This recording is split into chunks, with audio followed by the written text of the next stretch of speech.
हाँ जी, राम राम, नमस्कार आप सभी को। आइए दोस्तों, राजस्थान जीके की बेहतरीन क्लास ये भी होने वाली है। इसमें हम बात करेंगे वही रचनाएं और साहित्यकार। दोस्तों देखिए, वैसे ये क्लास दोस्तों कब पूर्ण होगी? जब 333 क्वेश्चन कंप्लीट हो जाएंगे। जैसा कि मैंने आपको पहले भी बताया था कि जब अपने 25-25 प्रश्न हो रहे थे ना 8 मिनट में, उस समय से ये क्लास शुरू हुई थी। उसमें अपन ने लगभग कितनी क्लास दे दी थी? लगभग 5-6 क्लास दे दी थी उसमें भी अपन, है ना।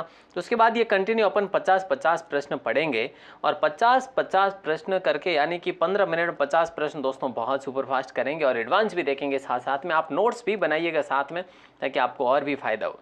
चलिए दोस्तों, आज का पहला सवाल आपकी स्क्रीन पर एग्जाम में मतलब एज इट इज पूछे गए प्रश्न है। ऐसे ही कुछ प्रश्न जो है PYQ फॉर्मेट में जो है इसमें ऐड है, तो जरूर देखिएगा। चलिए दोस्तों, यहाँ पे क्या हो जाएगा आपका राइट आंसर? त्रिलोक चंद्र जोशी होगा। मारवाड़ की ख्यात के रचनाकार जो है त्रिलोक चंद्र। मुंडियारी ख्यात दोस्तों वो अलग है, उसमें मारवाड़ का जरूर जिक्र है, लेकिन ये मारवाड़ ख्यात और मुंडियार ख्यात अलग है।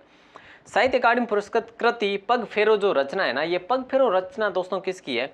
ऐसा प्रश्न आपको किया जा रहा है। तो आप कहेंगे सर पग फेरो सर मणि मधुकर की है। किसकी है दोस्तों? मणि मधुकर की है। हाल ही की रचना है, 2-3 वर्ष पुरानी है, ज्यादा पुरानी नहीं है। इनको केंद्रीय साहित्य अकादमी द्वारा पुरस्कार भी मिला हुआ है। अगला सवाल है कि प्रबंध चिंतामणि जो है ना, इसके लेखक कौन थे दोस्तों? प्रबंध चिंतामणि के लेखक की बात करें तो मेरुतुंग इसके लेखक थे। किसके? प्रबंध चिंतामणि। चिंतामणि मेरुतुंग, यानी चिंता कर करके तंग हो गया, चिंता कर करके तंग हो गया, तो फिर क्या हो गया? मेरुतुंग, चिंतामणि का मेरुतुंग हो गया। राजस्थान के अमूल्य साहित्यिक धरोहर जिसका नाम है बातारी फुलवारी, कितने खंडों में उपलब्ध है दोस्तों? कितने खंडों में इसकी रचना की गई? तो याद रखना 14 खंडों में। और अक्सर एग्जाम में प्रश्न ये 2-3 बार पूछा गया है, तो क्यों ना अपन सी ऑप्शन को लॉक करके आगे बढ़े। अगला सवाल देखिए दोस्तों, कर्नल जेम्स टॉड को मूलतः किस क्षेत्र का माना जाता है? कर्नल जेम्स टॉड को मूल रूप से कहाँ का माना जाता है दोस्तों? तो आप सभी को विदित है कि इनको इंग्लैंड का माना जाता है। इंग्लैंड ही है ये, है ना। तो ये बात आप याद रखेंगे। अच्छा सवाल है। और अगला सवाल, ऐतिहासिक मतलब कि राजस्थान के इतिहास के इनको जनक कहा जाता है, और हाँ, घोड़े वाले बाबा भी इनको कहा जाता है। और अगला सवाल आपके स्क्रीन पर है कि निम्न में से गलत युग्म को पहचानना है।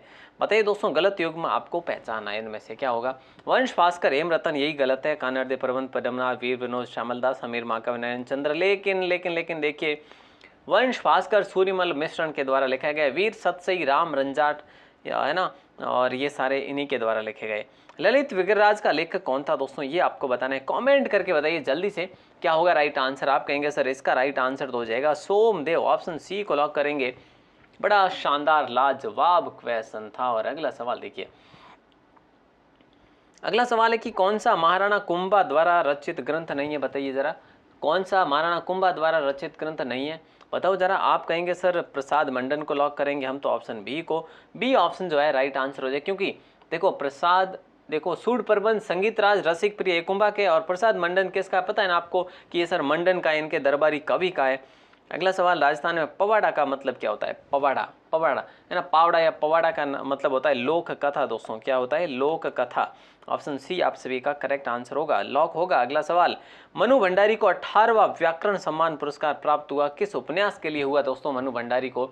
ऐसा प्रश्न किया जा रहा है। एक कहानी यह भी, एक कहानी यह भी, तो राइट आंसर आप सभी का हो जाएगा ऑप्शन बी। और अगला सवाल आपके स्क्रीन पर है कि कवि चंद बरदाई का अन्य नाम क्या है? कवि चंद बरदाई का अन्य नाम दोस्तों क्या है? क्या है राइट आंसर? पृथ्वी भट्ट। पृथ्वी भट्ट जो है किसका अन्य नाम है? चंद बरदाई का अन्य नाम है दोस्तों। ऑप्शन बी आप सभी का सही आंसर हो जाएगा। अगला सवाल है, हिंदी के एक राज दरबारी कवि की श्रृंगार रस की प्रसिद्ध कृति कौन सी है ना? तो राइट आंसर क्या हो जाएगा जरा बताना, क्या होगा राइट आंसर? आप कहेंगे सतसई, है ना, सतसई को लॉक करेंगे। जयपुर शासक मिर्जा राजा जय सिंह के दरबारी कवि थे, जिनका नाम था बिहारी, और उन्होंने ब्रज भाषा में रचित लगभग 713 दोहों का संकलन किया था सतसई में। वेली कृष्ण रुक्मणी दोस्तों भाषा का ग्रंथ है, मतलब किस भाषा का ग्रंथ है? ऐसा प्रश्न आपसे किया जा रहा है। और राइट आंसर उत्तरी मारवाड़ी का है। किसका है? उत्तरी मारवाड़ी का। ठीक बात है, यानी बीकानेर साइड का। राजस्थानी भाषा का मारवाड़ी साहित्यिक रूप जो है सर वो तो डिंगल है। क्या बात है, बहुत बढ़िया। ऑप्शन डी को लॉक करेंगे। पिंगल की बात करें तो पूर्वी राजस्थानी भाषा का रूप है ये, है ना।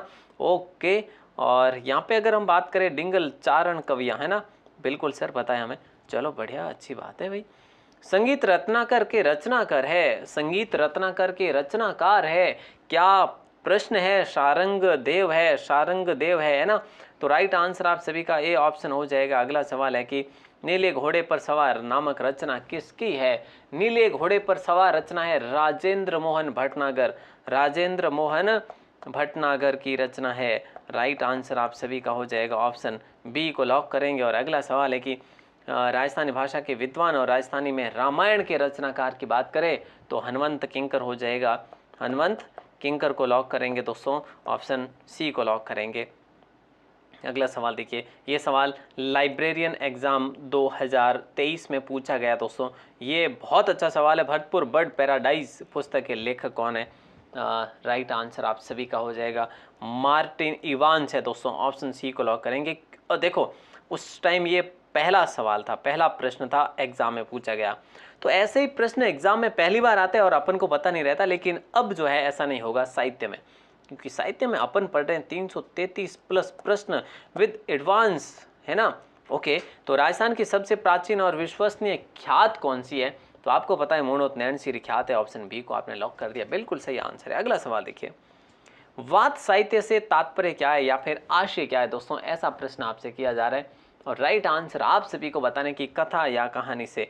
वाद का मतलब क्या होता है? वाद कह लो या फिर बात कह लो, कहते हैं ना बात, कह रहे चकवा एक बात है ना। तो राइट आंसर कथा कहानी से, कहानी संग्रह वगैरह से, है ना। अबलाओं का इंसाफ के लेखक है, अबलाओं का इंसाफ के लेखक दोस्तों पूछा जा रहा है। और राइट आंसर आप सभी का हो जाएगा ऑप्शन ए, अंबिका दत्त व्यास ने अबलाओं।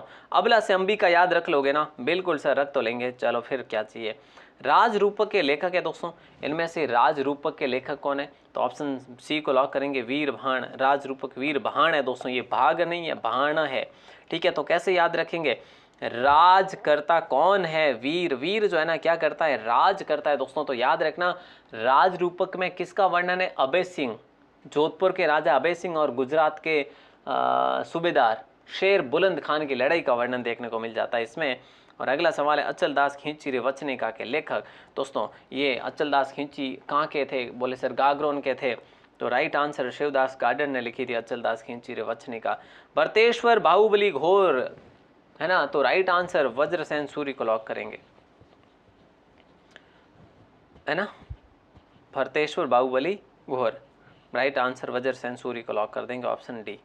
किस साहित्यकार को घोड़े वाले बाबा राजस्थान के इतिहास का पितामह? तो क्या बात है, ऑप्शन बी को आपने लॉक कर दिया, ज़्यादा टाइम वेस्ट नहीं किया। खुमान रासों के रचयिता है। इनमें से खुमान रासों के रचयिता की बात करें दोस्तों तो खुमान रासो दलपत विजय, ऑप्शन डी आपने लॉक कर दिया है, दलपत विजय को लॉक करेंगे।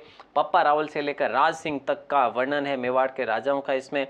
राम रासों के रचयिता है दोस्तों, बताइए राम रासों के रचयिता इनमें से कौन है बताओ? तो आप कहेंगे सर ऑप्शन बी को लॉक करेंगे, राम रासो माधोदास दधवाड़िया है।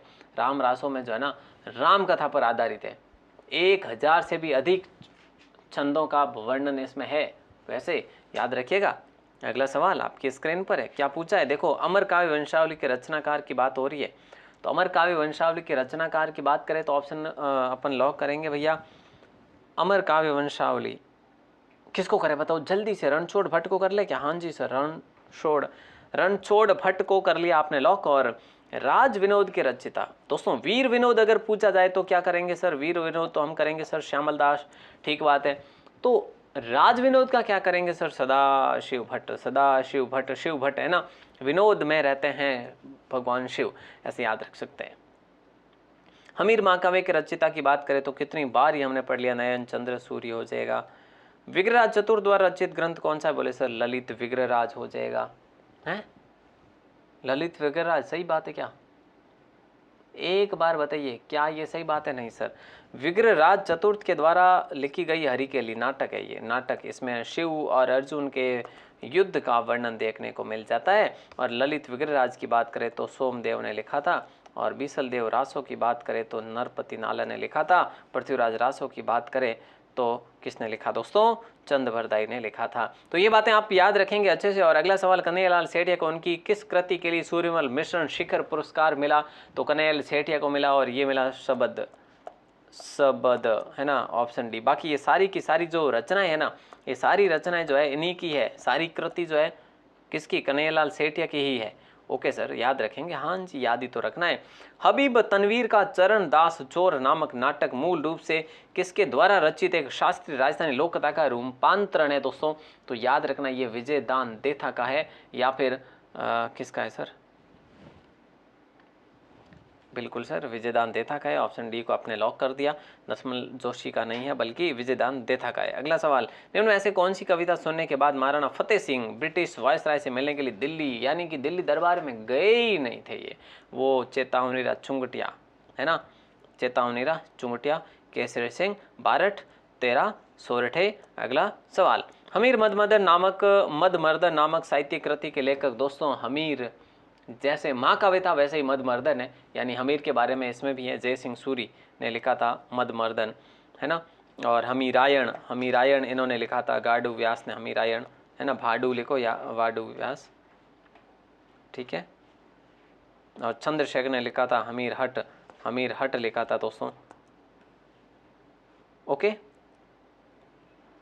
और जोधराज ने लिखा था, आई थिंक हमीर रास होता है ना, तो ये मुझे परफेक्ट याद नहीं है, बाकी मैं आपको या अगली क्लास में बता दूंगा इसके बारे में, ठीक है। अगला सवाल देखिए, क्या पूछा जा रहा है कि निम्नलिखित में से किसकी कहानी पर आधारित पहली जो है फिल्म का निर्माण अमोल पालेकर द्वारा किया गया? और क्वेश्चन भी कई बार पूछा गया एग्जाम में। अब ये इसका राइट आंसर भी ऑप्शन डी ही होगा, विजय दान देथा को लॉक कर लेंगे आप लोग अच्छे से। दोस्तों अपन जो है 40 क्वेश्चन पढ़ चुके हैं, कंप्लीट 40 क्वेश्चन पढ़ चुके हैं। 11 से 12 मिनट हुए हैं और अब आपके 10 प्रश्न और रहे हैं, लगभग 8 से 10 प्रश्न रहे हैं, तो कंप्लीट कर लेंगे। जीवन कुटीर के गीत निम्न में से किसके द्वारा लिखा गया? जीवन कुटीर के गीत जो है निम्न में से किसके द्वारा लिखा गया? तो याद रखना हीरालाल शास्त्री जी के द्वारा लिखा गया जीवन कुटीर का गीत। पुस्तक बारीक बात के लेखक कौन है दोस्तों? बताइए, बारीक बात के लेखक की बात करें राम स्वरूप किसान है। ऑप्शन बी यहाँ पे भी आप सभी का सही आंसर होगा। रणखार के लेखक कौन है? बताइए दोस्तों, रणखार के लेखक कौन है? तो याद रखना जितेंद्र कुमार सोनी को लॉक कर देंगे। किसको? रणखार के लेखक है जितेंद्र कुमार सोनी। पृथ्वीराज विजय की बात करें तो पृथ्वीराज विजय जयानक को लॉक करेंगे। जगजीवन भट्ट अजीतोदय दोस्तों माँ काव्य हमीर माँ काव्य, है ना। तो ये बातें आप सभी को पता है। और अगला सवाल आपकी स्क्रीन पर है और ये पूछा जा रहा है, annals and antiquities of Rajasthan नामक पुस्तक किसकी है? ऐसा प्रश्न किया जा रहा है। किसने लिखी है? तो कर्नल जेम्स टॉड ने लिखी भैया, annals and antiquities of Rajasthan. अगला सवाल आपकी स्क्रीन पर है कि भारतीय प्राचीन लिपिमाला के लेखक? कितना आसान सा प्रश्न है, कईयों बार पूछा गया एग्जाम में। और राइट आंसर हीरा चंद ओझा, यानी गौरीशंकर हीरा चंद ओझा। यहाँ पे बताइए राइट आंसर क्या हो जाएगा? बड़ा शानदार लाजवाब सवाल है। इनमें से कौन सा युग्म सुमेलित है? लेखक और ग्रंथ दोस्तों सुपर फास्ट है ना। कर्णिदान की बात करें तो कर्णिदान ने सूर्य प्रकाश लिखा, ए सही है। एक तो दलपत विजय खुमान दासों ने लिखा, पद्मनाभ कानड़े प्रबंध ने लिखा, श्रीधर व्यास, ये गलत है। यानी ए बी और सी तीनों सही है, बाकी सारे गलत है। अजीतोदय जो है ना ये लिखा था जगजीवन भट्ट ने। मैं आपको हर क्लास में लगभग बताते आ रहा हूँ। महाराजा कल्याणमल के आग्रह पर सदाशिव भट्ट ने किस ग्रंथ की रचना करी दोस्तों? सदाशिव भट्ट अपने अभी बात करी राज विनोद की लॉक करें दोस्तों, क्योंकि अभी हमने बात करी है इसके बारे में। और अगला सवाल देखिए, प्रसिद्ध राजस्थानी गीत धरती धोरारी किसके द्वारा लिखा गया? तो दोस्तों राइट आंसर आप सभी का हो जाएगा कन्हैया लाल सेठिया, है ना। ओके, अगला सवाल आपके स्क्रीन पर है, महापुरुष अथवा वीरों के विशेष कार्यों को वर्णित करने वाली रचनाएं कहलाती है दोस्तों? याद रखना पवाड़ा। ऑप्शन बी को आपने लॉक किया है। बेहतरीन सवाल था। और अगला सवाल देखिए क्या पूछा जा रहा है, सर्वप्रथम राजस्थानी भाषा का शब्दकोश किसने तैयार किया था? तो सीताराम लालच ने करा था। इनका जन्म हुआ था जोधपुर में दोस्तों, नेरवा गांव में, है ना। कहाँ पे? जोधपुर के नेरवा गांव के निवासी थे ये। अगला सवाल दोस्तों, टोटली 50 प्रश्न अपने कंप्लीट हो चुके हैं और अब आपका एक सवाल विजयपाल रासो के रचित आपको बताना है। कमेंट करके बताएंगे। हालांकि 15 मिनट अभी भी पूरे हुए नहीं और 15 मिनट में अपन ने 50 प्रश्न कंप्लीट कर लिए भैया, सुपर फास्ट। और हाँ, इसका आंसर आप बताते हैं तो वास्तव में मैं मानूंगा कि आपने बेहतरीन तैयारी की और आप तैयारी अच्छे से कर भी रहे हैं। तो उम्मीद करूँगा कि आप इसका आंसर ज़रूर देंगे। आई होप क्लास भी अच्छी लगी होगी और आप शेयर भी करेंगे क्लास को। धन्यवाद दोस्तों, मिलते हैं अपन अगली नई क्लास में। डेली रात को 9 बजे दोस्तों ये क्लास अपलोड हो रही है, आप ज़रूर देखें। अगर आप उस टाइम नहीं देख पाए 9 बजे तो कोई बात नहीं, 10 नहीं कोई बात नहीं, 11 नहीं सर कोई बात नहीं, सुबह 7 बजे देख लो, 8 बजे, 9 बजे, रात्रि देखो, दूसरे दिन रात्रि 9 बजे से पहले पहले ज़रूर देख लेना, है ना। इतना समय मैं आपको दे रहा हूँ और यहाँ से आपको प्रॉफिट ज़रूर होगा दोस्तों। ये भले आप मुझे एग्ज़ाम के बाद में कहो या ना कहो, लेकिन ये चीज़ें ज़रूर होगी। ऑल द बेस्ट, जय हिंद, वंदे मातरम।